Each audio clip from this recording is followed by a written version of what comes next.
The wind howled outside the research station. Han pulled his thick coat tighter around his body as he walked down the long hallway. The International Space Agency's Deep Space Communication Array in Antarctica was the quietest place on Earth to listen to the stars. That was why Han had requested to be stationed here for the past 3 years. Han was a quantum physicist with a special interest in signals from space. Many of his friends thought he was wasting his career looking for aliens, but Han never gave up hope. Today was like any other day. Han sat at his desk and checked the readings from the night before. The computers ran all night recording any unusual patterns from deep space. Most days there was nothing new. Just the normal background noise of the universe. But today was different. This can't be right, Han said to himself.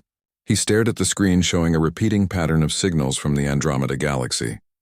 The pattern was too regular to be natural. It had to be artificial. It had to be created by something intelligent. Han's heart beat faster. He double-checked the equipment, then ran the analysis program again. The results were the same. He picked up the phone and called his colleague.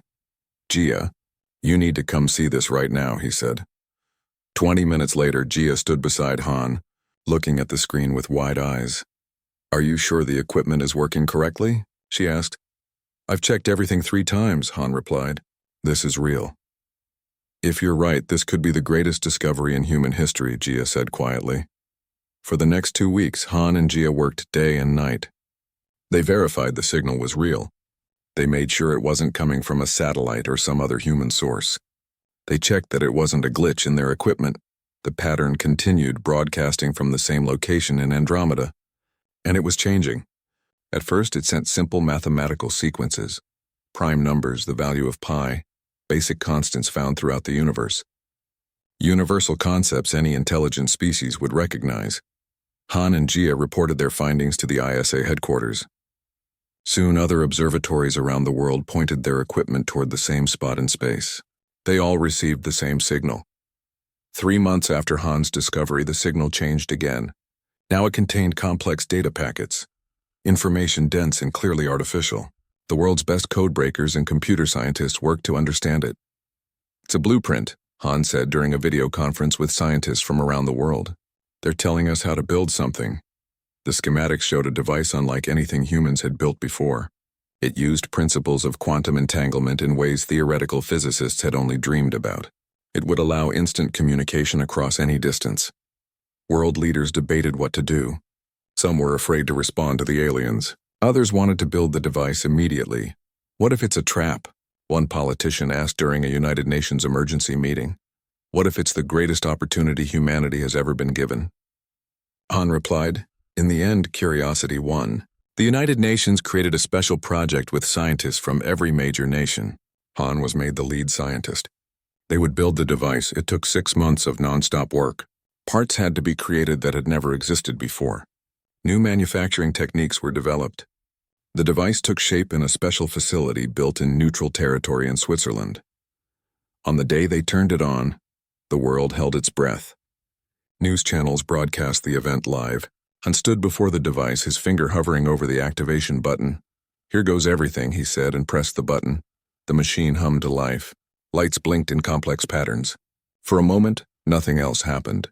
Then the air in front of the device shimmered and twisted. A holographic image appeared. A being unlike anything humans had ever seen. The alien had a body shaped somewhat like a starfish, but with 7 arms instead of 5. Its skin shimmered with blue and green colors that seemed to move in waves. Where a face might be, it had 3 large eyes arranged in a triangle. The room was silent. Humans and aliens stared at each other across the vastness of space. Then the alien spoke. Somehow the device translated its words into sound. We greet you, new friends from the blue planet, the alien said. Its voice was musical, rising and falling like waves. We are the Lorani. We have been searching the stars for so long. Han stepped forward. As the project leader, he had been chosen to speak first. We greet you as well. We are humans from the planet Earth. We are honored to meet you. The alien's colors shifted to a deep purple. The honor is ours. To find another intelligent species after so long, you cannot know what this means to us. Over the next few hours, basic information was exchanged. The Lorani came from a planet orbiting a star 2.5 million light-years away in the Andromeda Galaxy. Their civilization was older than human civilization, having achieved space travel over 10,000 Earth years ago. "How did you find us?" Han asked. "We've only been broadcasting radio signals for about 100 years. The aliens' colors shifted again, this time to a pulsing yellow that reminded Han of a heartbeat. "We have been searching for any sign of intelligent life for thousands of years," the Lorani representative said. "The silence of space has been deafening. When we detected your early radio broadcasts, it was like finding water in a desert." Han frowned. Something didn't make sense. "But our signals couldn't have reached Andromeda yet. Even at light speed, they would only have traveled about 100 light-years from Earth." The alien was silent for a moment. "This is correct. We detected your presence through other means.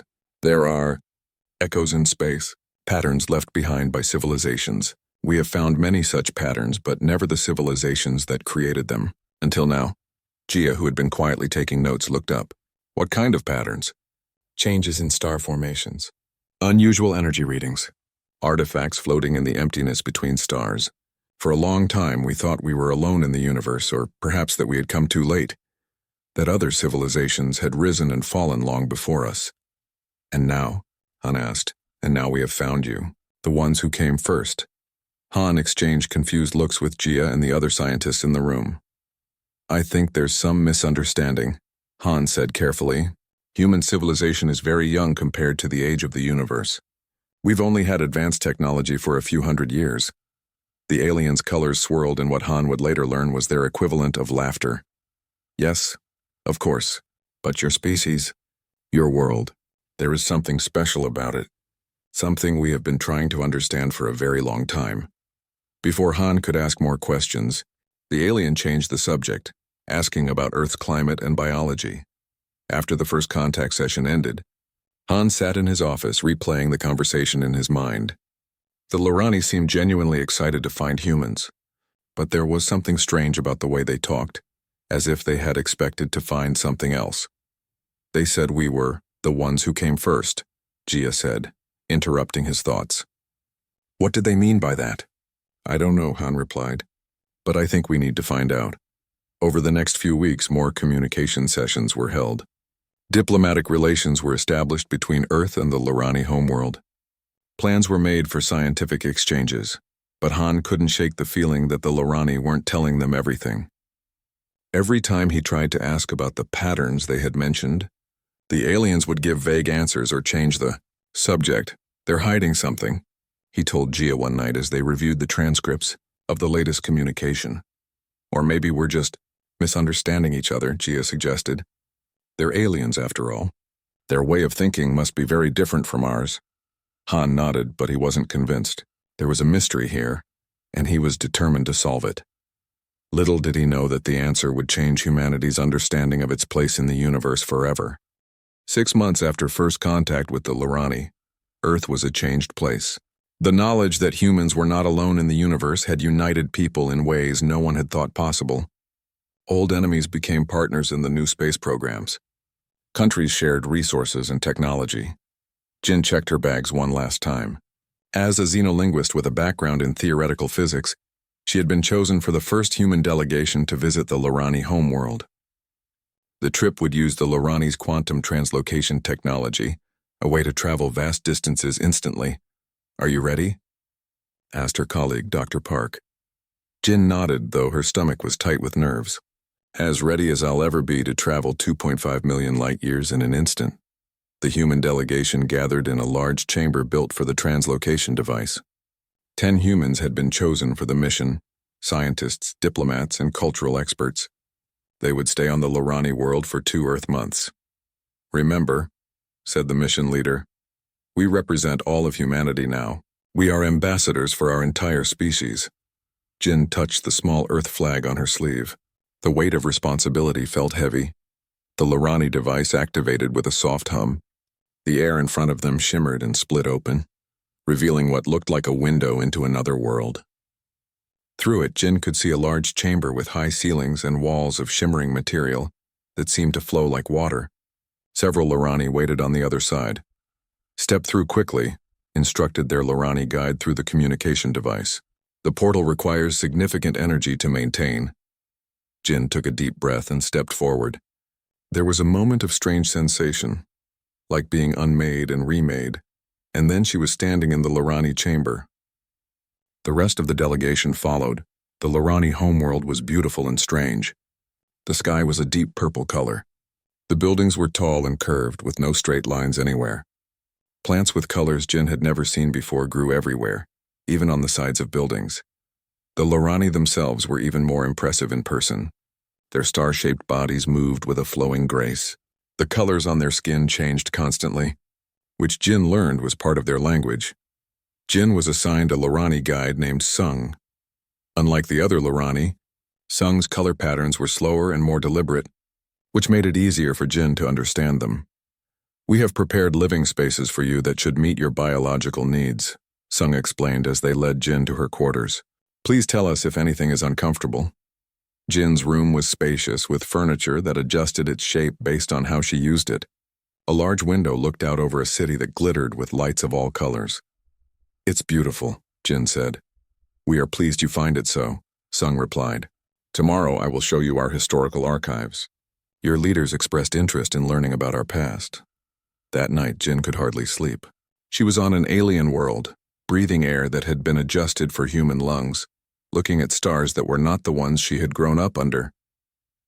The next morning, Sung took Jin to the historical archives. The building was ancient, built of a material that looked like stone but felt warm to the touch. "This is one of our oldest structures," Sung explained.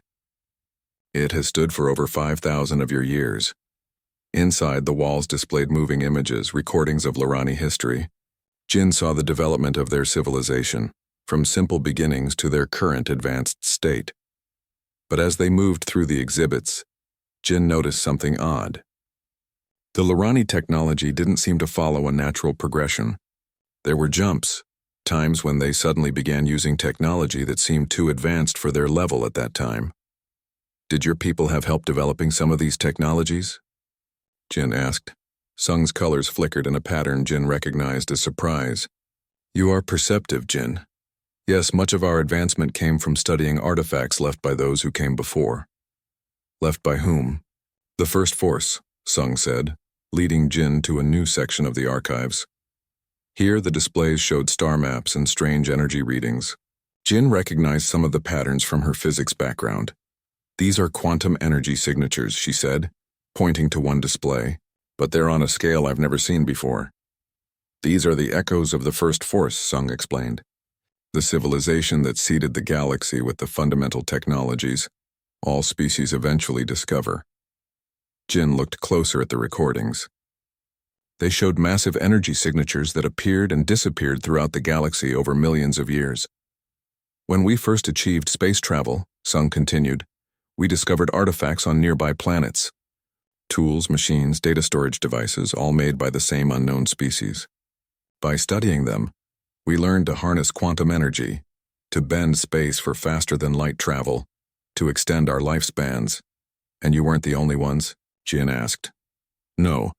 We have contacted 17 other intelligent species in our galaxy and nearby galaxies. All found similar artifacts. All built their advanced technology by studying these remnants." Jin thought about this.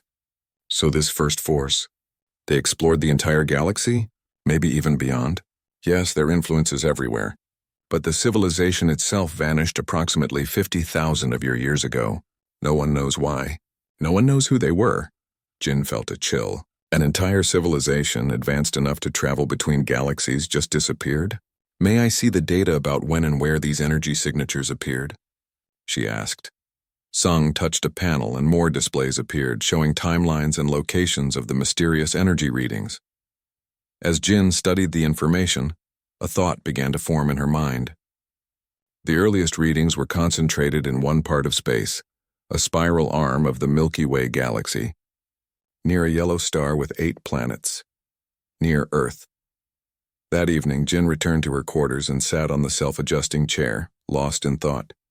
The timing couldn't be a coincidence. The First Force had vanished around 50,000 years ago, right around the time modern humans were beginning to spread across Earth. She accessed the data. Sung had given her and cross-referenced it with her knowledge of human history and evolution.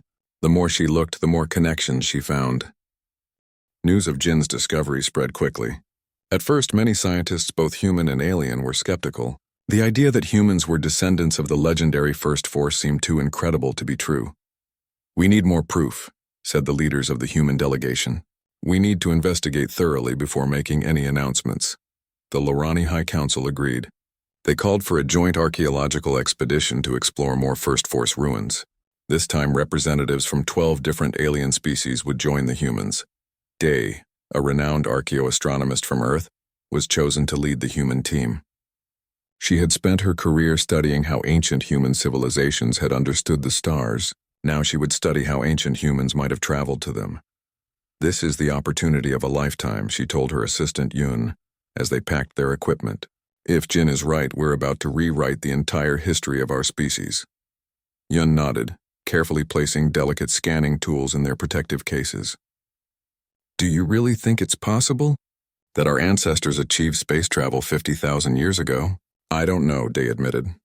"But the evidence Jin found is compelling, and I've always wondered about certain anomalies in the archaeological record." "What kind of anomalies?" Yun asked. "Artifacts that seem too advanced for their time. Cave paintings that show stars not visible to the naked eye. Myths and legends about gods from the sky that appear in cultures with no contact with each other." Day shrugged. "Small things that never quite fit our understanding of human development." The expedition assembled on a space station orbiting the Lorani homeworld. The alien representatives were as diverse as Day had imagined.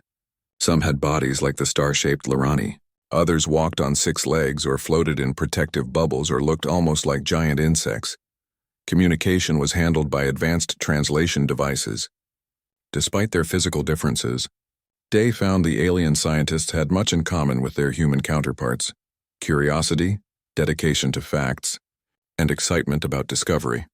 The target of their expedition was a moon orbiting a gas giant in a star system 200 light-years from Earth. According to Lorani records, the moon contained one of the largest and best-preserved First Force installations ever found. The journey took 3 weeks using the aliens' fastest ships. Day spent the time learning all she could about previous First Force discoveries. The more she learned, the more convinced she became that Jin's theory was correct. The ruins on the moon were massive, an entire complex built inside a crater and extending deep underground. Unlike the smaller site Jin had visited, this one showed signs of having been a major center of activity. The construction materials have molecular structures, unlike anything we've seen before, reported a Lorani scientist, examining a wall with a scanning device. They resist all forms of decay and damage. Day ran her hand along the smooth surface. "Built to last forever," she murmured. The expedition established a base camp and began systematic exploration of the ruins. They found living quarters, laboratories, what appeared to be educational facilities, and vast data storage systems. Many of the technological systems were still functioning after 50,000 years. 1 week into the expedition, a team discovered what appeared to be a genetic library. The room contained thousands of storage units, each holding genetic material preserved in a field of energy. "It's a record of Earth's biodiversity," said Yun in amazement, examining the readouts from their scanners. Plants, animals, bacteria, species that still exist and others that went extinct thousands of years ago. "Why would they preserve all this?" asked a 6-legged alien scientist named Krell. "Perhaps they were concerned about extinction events," Day suggested. "Or maybe they were conducting research." As fascinating as the genetic library was, the true breakthrough came 3 days later. In the deepest part of the complex, the team discovered a central data core, a quantum computer of incredible complexity, still running after 50 millennia. When they activated the main interface, a holographic projection appeared. In the center of the room, a star map showing Earth's solar system as it would have appeared 50,000 years ago. "It can't be," whispered Yun. But the evidence was undeniable. As they accessed more data from the core, the history of the First Force unfolded before them. Approximately 52,000 years ago, a group of early humans made a breakthrough discovery in physics, a principle that allowed them to manipulate the fundamental forces of the universe in ways previously thought impossible. This discovery led to rapid technological advancement. Within a few generations, this branch of humanity achieved space travel, extended lifespans, and technologies that seemed like magic even by modern standards. They called themselves the Seekers, and they expanded throughout the galaxy. They established outposts on thousands of worlds, studied countless life forms, and eventually made contact with several emerging intelligent species, including the ancestors of the Lorani. "So it's true," said the Lorani expedition leader, colors flowing rapidly across its skin. "Humans are the first force, the legendary beings whose technology shaped all our civilizations." The alien delegates were stunned. Some seemed unable to process the information. Others examined the data again and again, looking for any other possible interpretation. But the evidence was clear. Day felt oddly disconnected from the excitement around her. She kept wondering about the most important question. But what happened to them? Why did they disappear? The answer came as they delved deeper into the data core's records. Approximately 50,000 years ago, the Seekers reached a crossroads in their development. Their technology had advanced to the point where they could transform themselves into something beyond human, beings of pure energy, perhaps, or minds uploaded into immortal machine bodies. But rather than take this step, the records showed that the Seekers made a different choice. They decided to return to Earth, to abandon their advanced technology, to rejoin the mainstream of human evolution.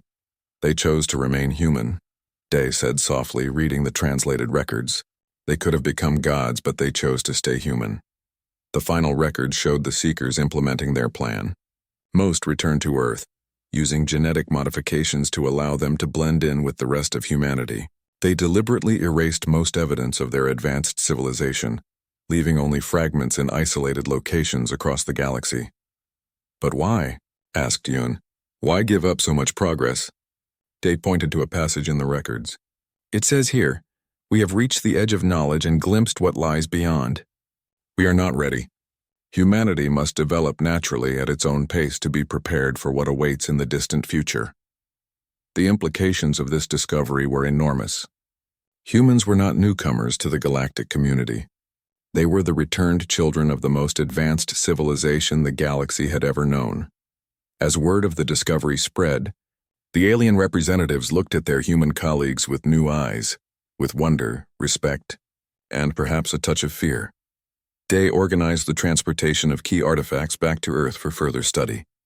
The most important was a complete copy of the data core, containing the entire history and technological knowledge of the Seekers. "We need to be careful with this information," she told the human delegation.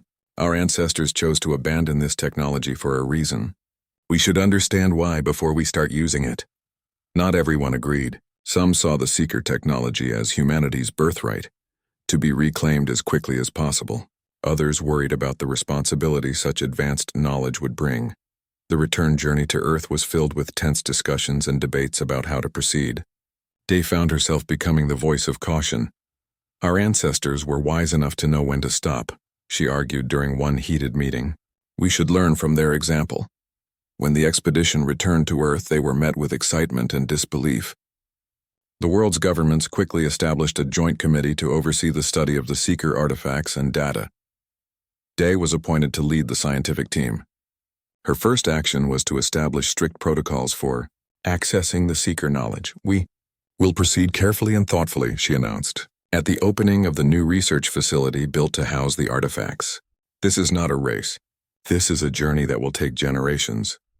Some criticized her cautious approach.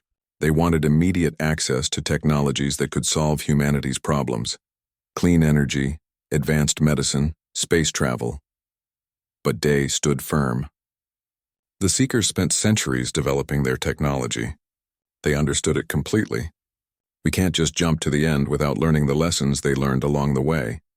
As the research progressed, more evidence of the Seekers was found on Earth. Ancient sites that had puzzled archaeologists for decades suddenly made sense. In the light of new knowledge, the cave paintings that showed stars not visible to the naked eye, the megalithic structures built with stones too heavy for primitive tools to move, the legends of gods who came from the sky, taught humans, and then departed. All were echoes of the Seekers. the advanced humans who had traveled the stars and then chosen to return home. 6 months after the expedition, representatives from 23 alien species arrived at Earth. They came not as conquerors or even as equals, but as students, eager to learn from the descendants of the First Force.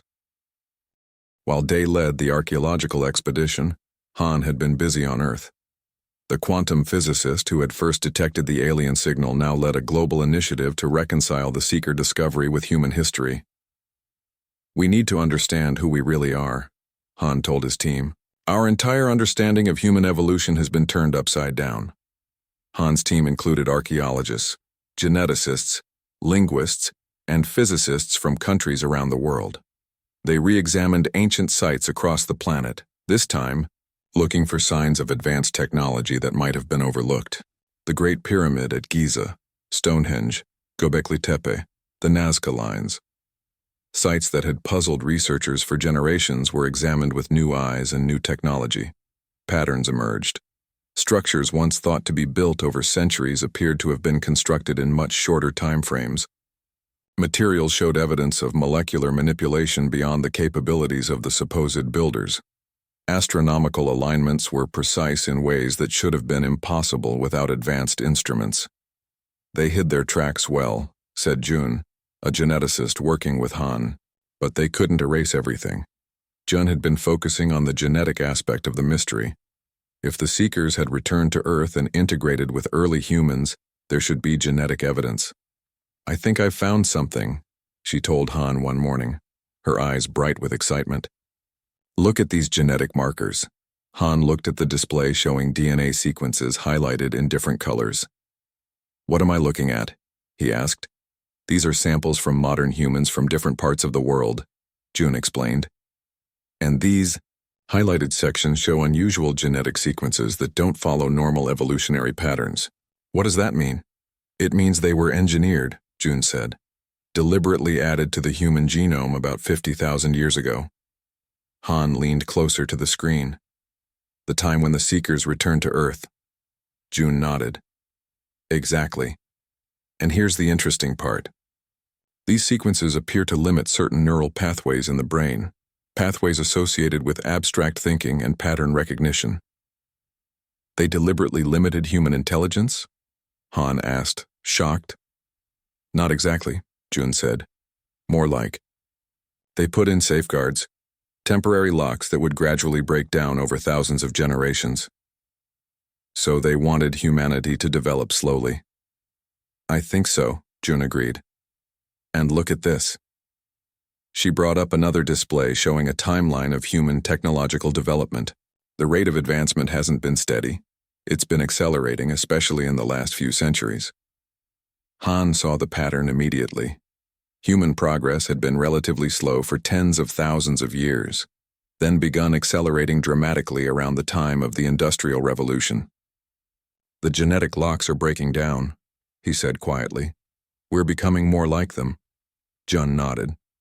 "And I don't think it's a coincidence that we've rediscovered the Seekers now, just as we're approaching the technological level where we might repeat their journey." Han thought about this. They must have had a reason for hiding their existence, for limiting our development. The records Day found mentioned that they glimpsed what lies beyond and decided humanity wasn't ready, Jun reminded him. Whatever they discovered out there among the stars, it scared them enough to abandon everything they had built. 2 days later, Han and Jun presented their findings at a United Nations special session. Representatives from every nation listened as they explained how humanity's ancient ancestors had chosen to limit their own development. They did this to themselves, Jun explained, showing the genetic analysis on large screens. Our ancestors chose to start over, to evolve naturally, perhaps because they discovered something about the path they were on. "What did they discover?" asked one of the delegates. "We don't know yet," Han admitted. "The records mention something, beyond the edge of knowledge, but they don't specify what it was. Perhaps they felt it was too dangerous to record, even in their most secure archives." The implications of the discovery sparked global debate. Some saw the Seekers' choice as wise and humble, a recognition that technological development needed to be balanced with ethical and spiritual growth. Others viewed it as misguided, arguing that the Seekers had robbed humanity of 50,000 years of progress. Religious leaders found different meanings in the revelation. Some saw it as proof of their teachings about ancient gods or advanced ancestors. Others focused on the moral choice the Seekers had made, to remain human rather than transcend into something beyond. Whatever your interpretation, Han said in a global broadcast, the facts remain the same. We are the descendants of a civilization that reached the stars and then chose to return home. The question we face now is, what will we do with this knowledge?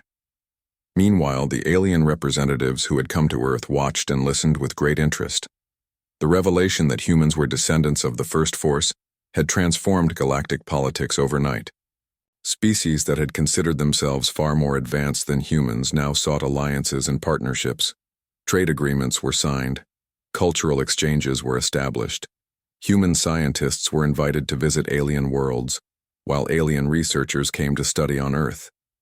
Gia, who had been Han's colleague during the first contact, now served as a liaison between humans and aliens. She found the sudden respect from alien species both gratifying and concerning. They expect us to have all the answers, she told Han during one of their regular meetings. They think we have some secret knowledge because we're descended from the Seekers. We don't, Han said. We're just as confused as they are. I know that, and you know that, Gia replied. But they don't. Some of the alien delegates talk about us like we're gods in disguise. It's not healthy. Han frowned. That's not what the Seekers would have wanted. From what we've learned, they valued equal partnerships, not worship. The research into the Seekers continued at a rapid pace.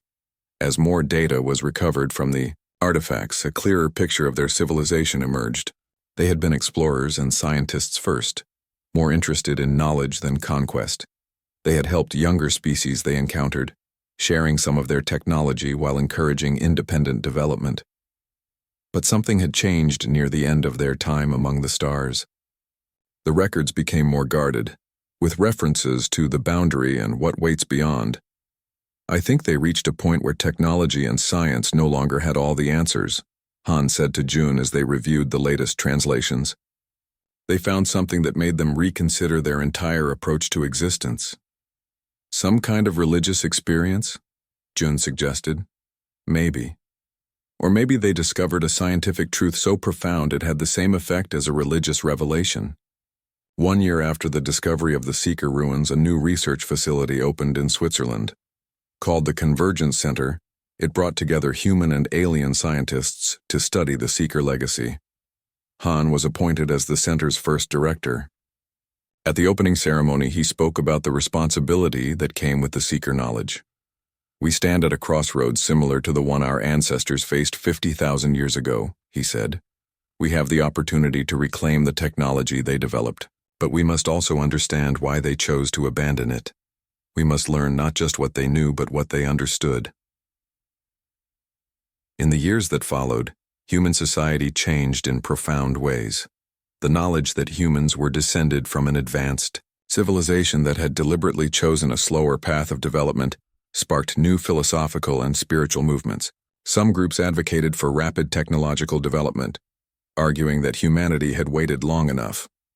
Others called for caution, pointing to the Seeker's own choice as evidence that faster was not always better. Han found himself drawn to the moderate path. He believed in careful, thoughtful progress that considered the ethical implications of each advancement. But he also recognized the urgency of solving Earth's problems: climate change, resource depletion, disease. We can use what we've learned from the Seekers to address our current challenges, he argued, but we should be careful about rushing toward the boundary they discovered. 5 years after first contact, Earth had become the center of a new galactic coalition.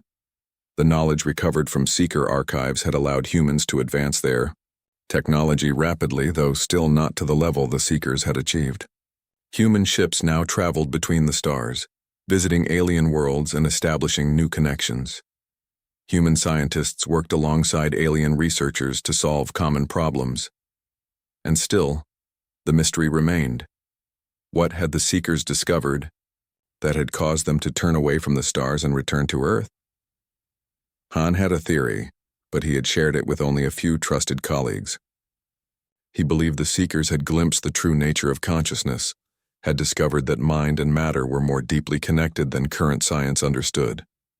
I think they realized that technology alone couldn't take them where they wanted to go, he told June during a late-night discussion in his office. They needed to develop in other ways, spiritually, emotionally, ethically. And that required the slow path of natural evolution, June said, nodding. Not the accelerated development their technology allowed. Exactly, Han agreed.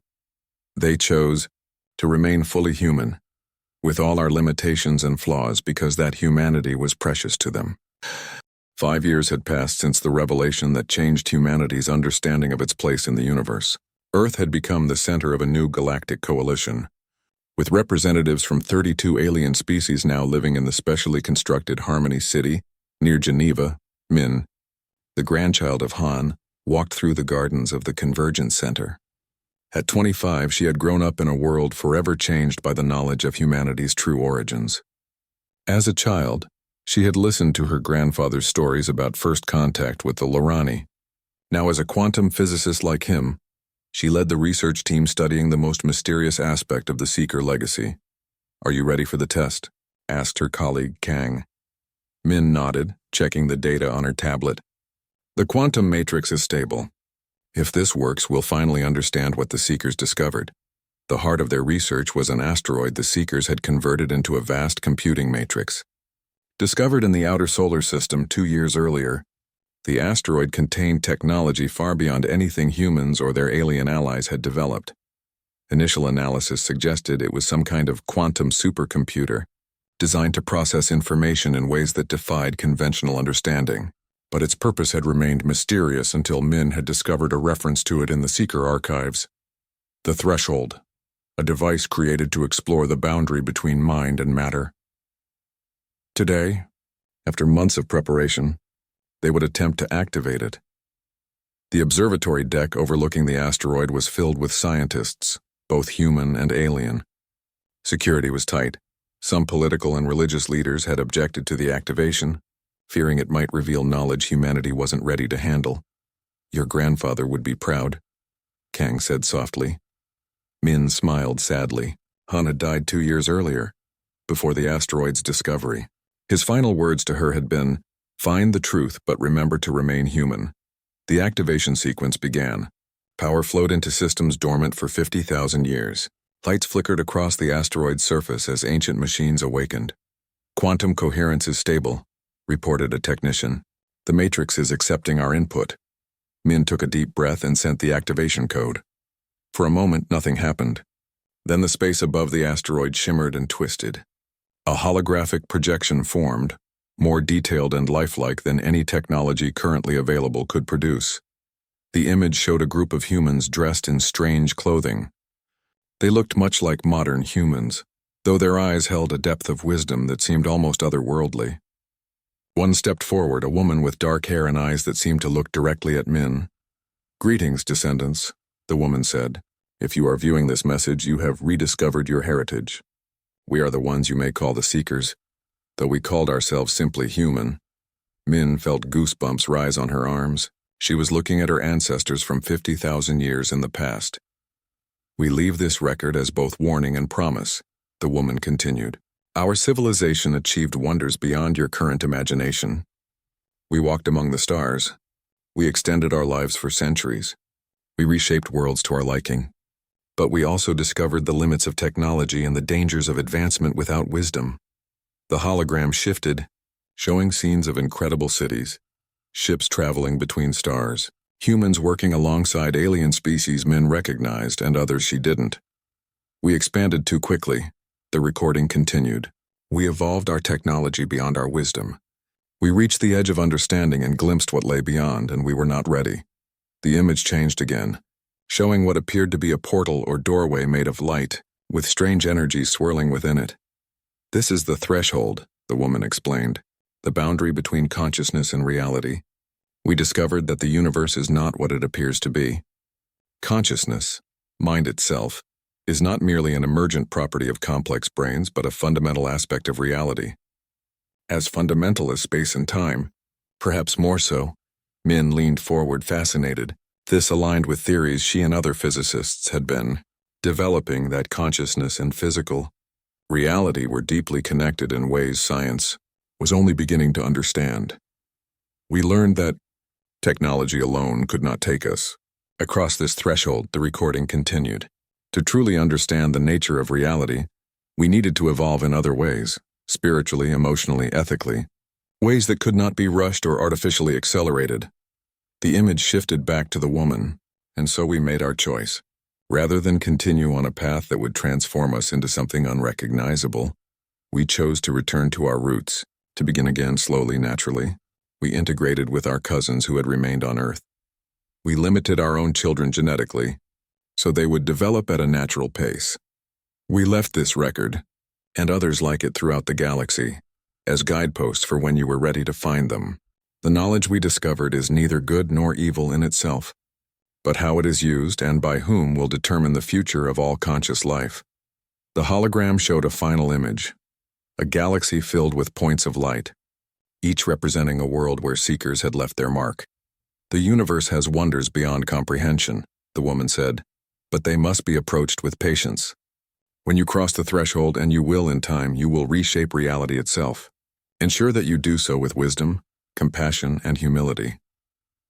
The recording ended, but the asteroid was still active.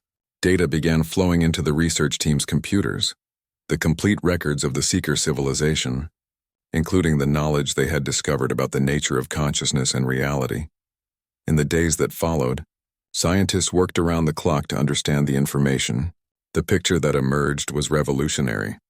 The seekers had discovered that consciousness could directly influence physical reality at the quantum level, not just through observation, as quantum physics had long suggested, but through intention and will.